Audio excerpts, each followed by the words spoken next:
This week we're going to work on acids and bases and buffers. So you'll want to, as usual, read through the introduction. I just want to point out a couple of things here.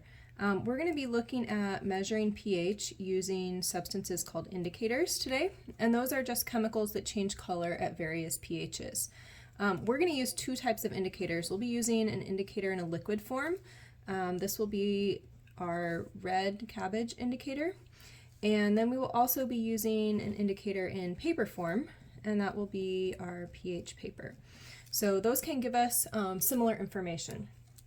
Also, as we move down here, you'll see some equilibrium arrows showing up in two different sets of reactions here. Okay, that tells us that buffers are systems that are at equilibrium, and so we're able to shift depending on if you add acid or base. So we'll see that this carbonic acid or bicarbonate buffer is very important in the blood, as the introduction says. A couple other chemicals that you'll see later in the lab experiment, we'll talk about phosphates, which can be buffers. Specifically, these two ions can work together to buffer in the blood. So dihydrogen phosphate and hydrogen phosphate. Sorry, not in the blood. This is a buffer that's primarily used inside of cells. And then we'll also see proteins. Specifically, we'll look at the amino acid histidine, which contains some nitrogens and therefore is a weak base that can help buffer, again, related to hemoglobin, and this can be very important inside of cells. So a couple things to think about there. As I move down here, you can see acetic acid written in two different ways. So these are the same chemical as each other. And these would be considered weak acids. And then over here on this side, we have their conjugate bases. And I just want to draw your attention to the fact that when we make a buffer, these are the two ingredients we want, right? We want a weak acid and we want a conjugate base. And there's a couple of ways to get those, or to make a buffer. But the one we'll be using today is to obtain a weak acid and obtain the conjugate base, and then put them together. And I want to make you aware that this conjugate base, because it has a negative charge on it, you can't just go buy a bottle of this. You're always going to find it as a salt, and salt is just another word for ionic compound. And so we've got positive and negative ions. So this is what you would actually order from a chemical manufacturing company. So let's move on to the next page. On this page, you've got some preparation and a couple of things that we'll adjust. So the first question is just a typo, okay? When you read part B, you'll be looking for the weak acid and conjugate base, a negative control, and a positive control, okay? In table 1, you're going to be thinking about some of the chemicals that we use today, and this will be our acid, a strong acid. We'll also be using a strong base, sodium hydroxide, and then these will be the chemicals that we utilize as one of our buffers, our positive control for a buffer. When you observe these in lab, you should see that they are all transparent, colorless solutions. So make sure that that is true and add any of your own other observations on, including the concentrations. So when I think about these chemicals, and I want to think about the ions that are present in each of these solutions, let's think about HCl. It's a strong acid, and therefore that means that it completely ionizes when I put it into water. So we've got some water, and we're going to see H plus and Cl minus, or this H plus we could write as a hydronium ion, H3O plus, okay? So I would see in my solution completely ionized hydrochloric acid, or I could say that this is going to be all ions, all right? Similarly, strong bases are going to completely ionize. Here we call it actually dissociate because it's already ions, right? Positive and negative. And so if I look at what this would look like in water, then I've got water molecules and then sodium ions and hydroxide ions, sodium ions and hydroxide ions. And again, we would say that this is all ions, okay? When we look at our buffer, okay, we have acetic acid and then sodium acetate, its conjugate base, we would have a buffer solution that looked like this. So in this, we're going to, like I said, obtain some of our weak acid, and most of that actually doesn't ionize. And then we'll have our conjugate base, which brings along some sodium ions that are just what we call spectators. They just watch. And we would have some water in here as well. So these are the ions that you would see, and you would notice here that in our buffer we only have some ions, right? We have some ions and then some weak acids that are completely stuck together still. So moving on to the next page, we have two questions that we're going to work on. In part A, we're going to look at the pH of common household chemicals using two different types of indicators. So pH paper and the red cabbage indicator. And then our second question that we'll look at in parts B and C, can a buffer solution minimize pH changes when acid and base are added? And the acid that we're going to use to test our buffer will be hydrochloric acid, and the base will be sodium hydroxide. Okay, so those will be the two things you'll write about at the end of the day. As far as our chemicals go, we have a long list and actually a couple that got forgotten here. So we're going to change the concentrations of a couple of these. For the vinegar, we're going to use 0.1 molar, and for the sodium acetate, we'll also use 0.1 molar. The washing soda will be 3%. That's going to match our baking soda when we make a buffer there. And then we will also have phosphate solutions and a histidine solution. All right. In addition, if you can, bring two mostly colorless liquids from home, or one for each lab partner, and so we can test those as well. All right. So moving on here to some safety notes. You're going to handle the strong acids and bases with care. In particular, that's the hydrochloric acid and the sodium hydroxide. Make sure you rinse with lots of water. That's your best plan. Okay. In part A, you're going to end up with 10 small test tubes, and you're going to arrange these with a spectrum of pHs. So we'll have pH low to pH high, and we'll look for different colors, as well as using pH paper to find out what a number is that we could put onto that substance. So for part A, all of your data is going to be going into table 2. So if you look over here at table 2, then we're thinking about writing in here vinegar for our first substance, CH3COOH. You'll be writing down the pH, so that will be some number that you get from the paper. You'll write down the indicator color, so that will be the red cabbage indicator color. You'll say if it's an acid or a base, and if it's a donor or an acceptor of protons. So that'll be your data from part A. And you'll have a number of substances, including the two that you brought from home will go here. So that wraps up everything for part A here. Let's move on to part B. So in part B, we're going to look at a negative and a positive control for a buffer.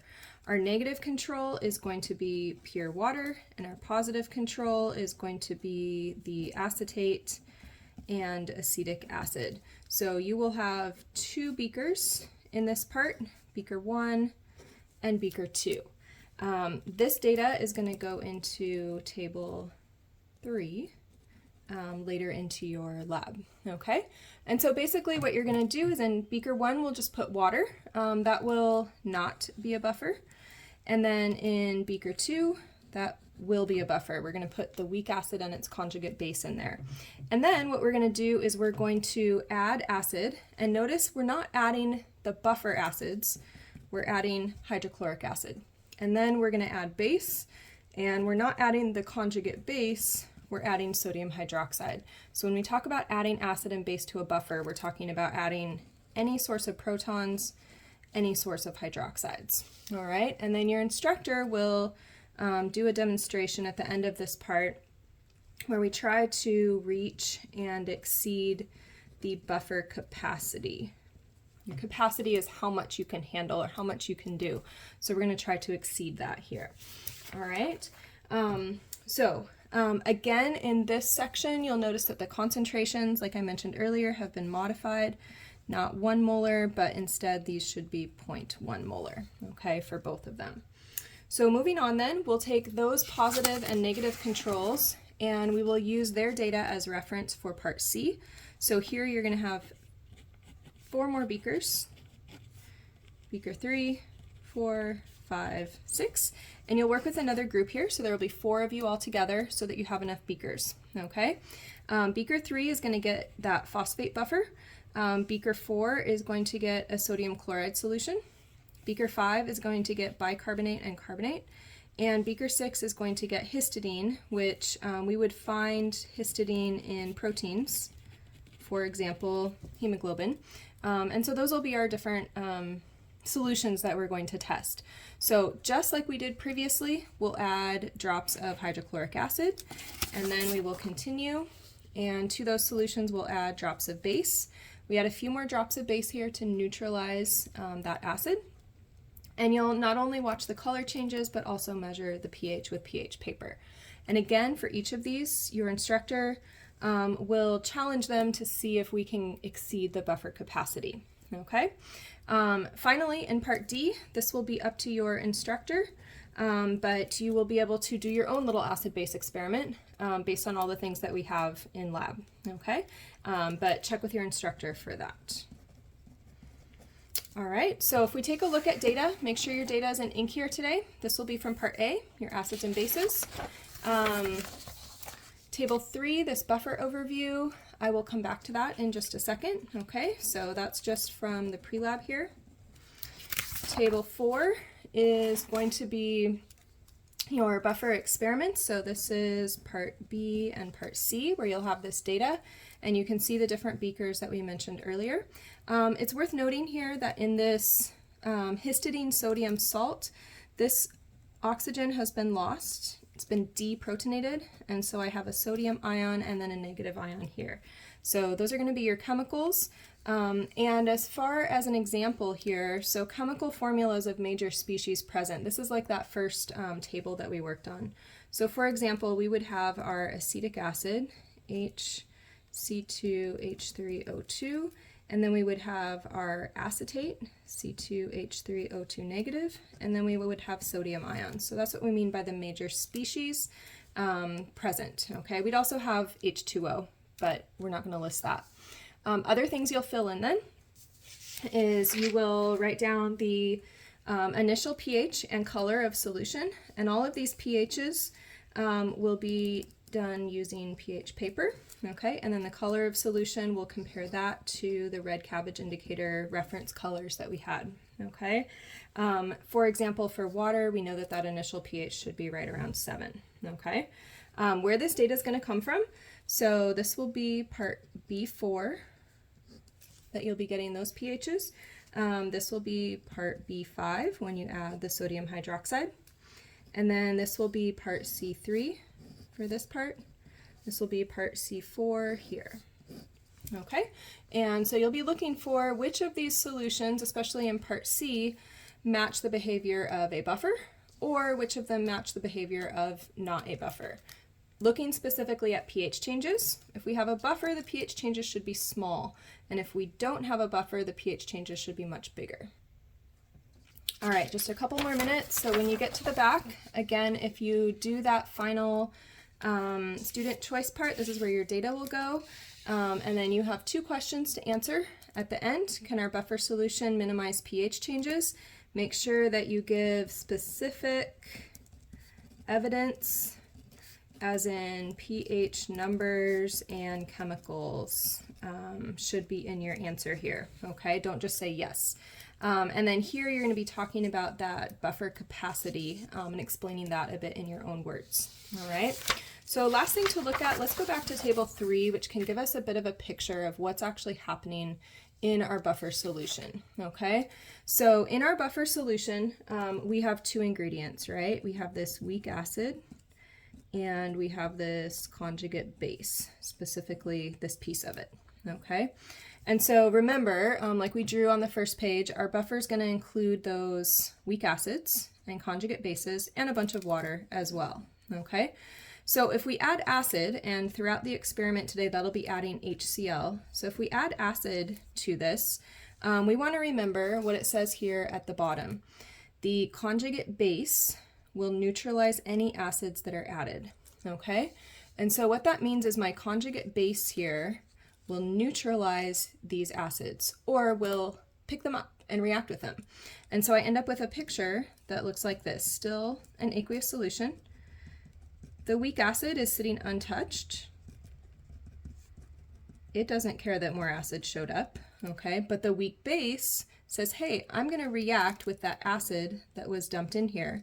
And so what we see is an increase in the number of weak acids that are present. And I only added 2, so maybe we've got some more of that conjugate base left to buffer. All right, so these H's that I added end up grabbed by that conjugate base. So this is the acid that was added, was highlighted in yellow.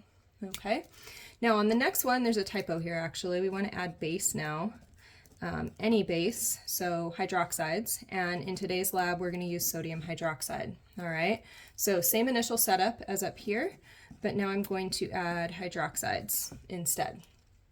Okay, so I've got some water. Now hydroxides are going to be neutralized by the weak acid. So the weak acid neutralizes those bases that are added. So weak acid up here has H's that will go and react with hydroxides. So here's what I end up with. This weak acid donates a proton to react with that hydroxide and makes a new water molecule. And maybe the next one does the same thing. So my weak acid is neutralizing the base that's added. I only added 2, so I've got some leftover weak acid still. And then the conjugate bases, they don't care if more base is added.